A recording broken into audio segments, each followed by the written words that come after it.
Have you ever heard the quote, "A man who stands for nothing will fall for anything"? Maybe you have, but you're going to learn about the man who spoke those words, Malcolm X. Malcolm X was born Malcolm Little in Omaha, Nebraska. His father was assassinated, and his mother suffered an emotional breakdown. Forced in camp to be put in a foster home at the age of 8. Malcolm started dealing drugs and was arrested for larceny at 21.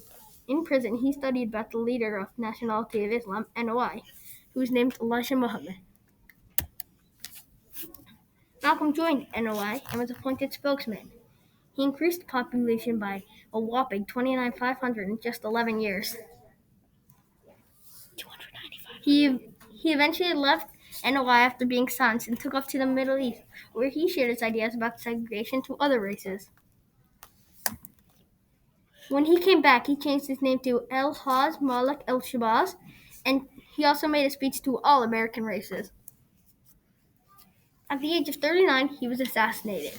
He was leading a pep rally at the Udom Ballroom when members of the NOI, Thomas Hagen and Kahil Islam, shot him dead in his chest. Malcolm X interpreted that we should use violence to fight back instead of peaceful protests like Mahatma Gandhi had influenced during the British War. Malcolm X often used close to his beliefs, one being, whoever heard of angry revolutionists all harnessing "we shall overcome" while tripping and swaying along arm in arm with the very people we should be angry revolting against?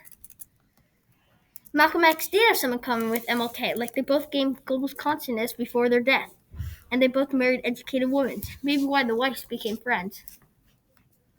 Fun fact, did you know in the movie Malcolm X is played by Malcolm X's former prison mate, Malcolm Shorty Jarvis?